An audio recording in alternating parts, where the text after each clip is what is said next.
15º aniversario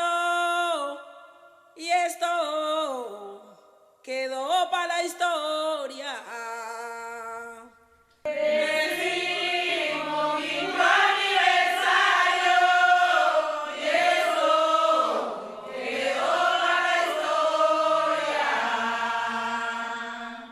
Díganle a los de la prensa que no borren la memoria.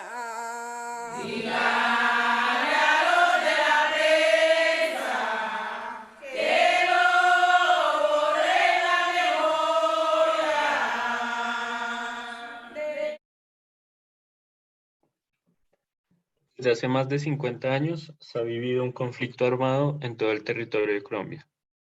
desde los sectores rurales hasta los sectores urbanos.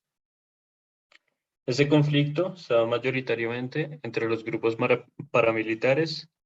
los grupos guerrilleros y el ejército colombiano. Sin embargo, también hay un grupo afectado por esta violencia, el cual en su mayoría ha sido el campesinado colombiano. Hoy en la sesión de las tres caras de la guerra, veremos cómo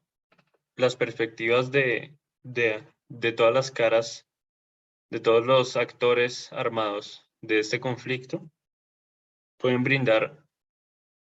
hechos de sufrimiento y hechos de pérdidas de las personas que han sido afectadas, tanto por crímenes de guerra como por reclutamiento forzado que se da tanto en el ejército como en la guerrilla. La canción que escuchamos anteriormente es un canto de las alabadoras de Poggy,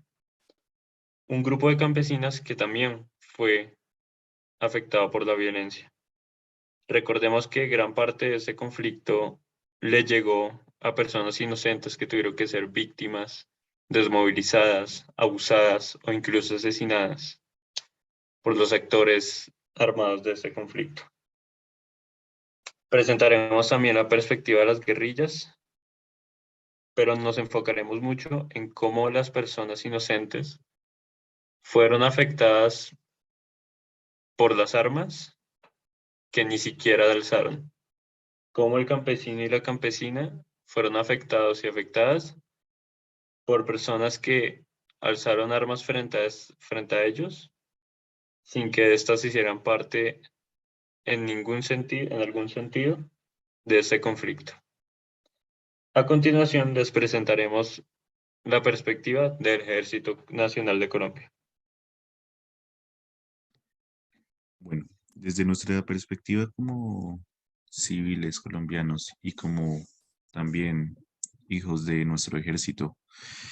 podemos empezar hablando de que nuestro ejército colombiano ha sido brutalmente agredido durante mucho tiempo, desde el inicio de este conflicto armado, el cual inició en el año 1964.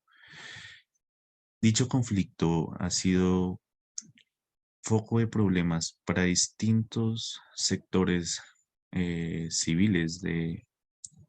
nuestra cultura colombiana, ya que podemos empezar hablando desde los padres, los cuales envían a sus hijos como carne cañón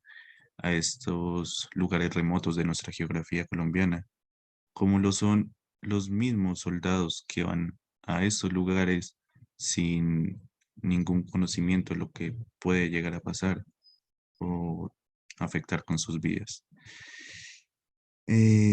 Queremos ahondar más precisamente sobre un caso del capitán Mazo,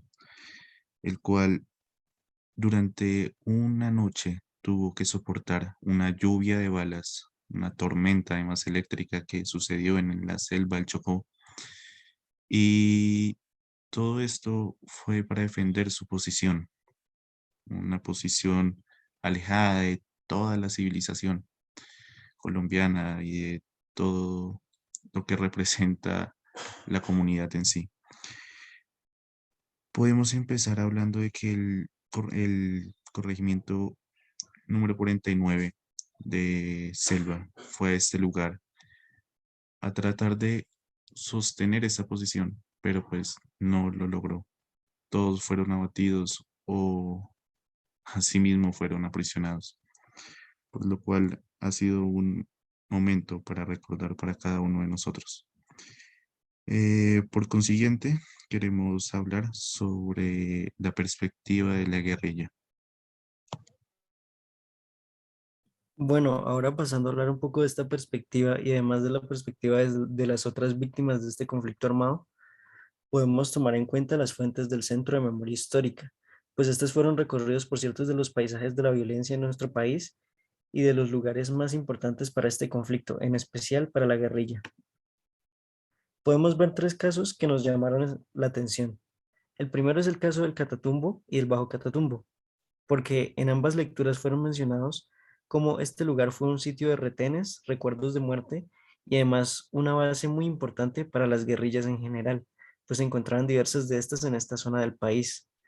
Además, podemos ver y tener en cuenta que antes de esto, antes de todo el conflicto, este lugar era visto como un símbolo de vida, donde se veían animales y era un lugar de transporte y conexión entre pueblos.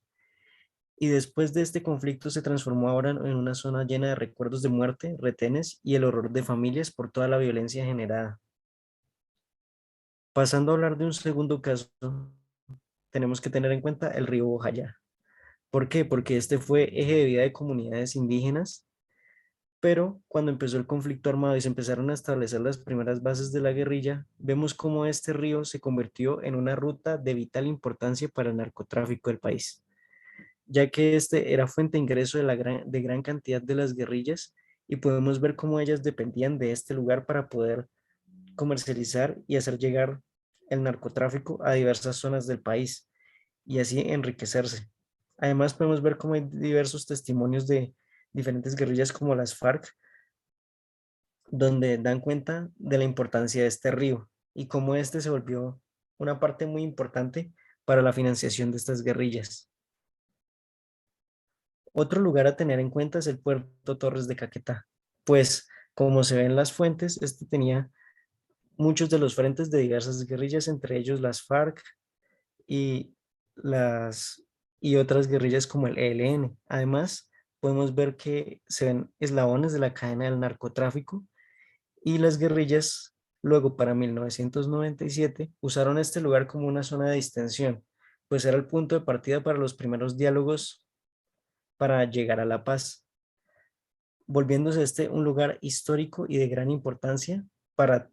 en general todo el conflicto, no solamente desde la perspectiva de la guerrilla, sino que además este se volvió una zona muy importante debido a este hecho histórico de unos primeros diálogos en busca de la paz después de convertir este lugar en una zona que prácticamente estaba llena de muerte y guerra.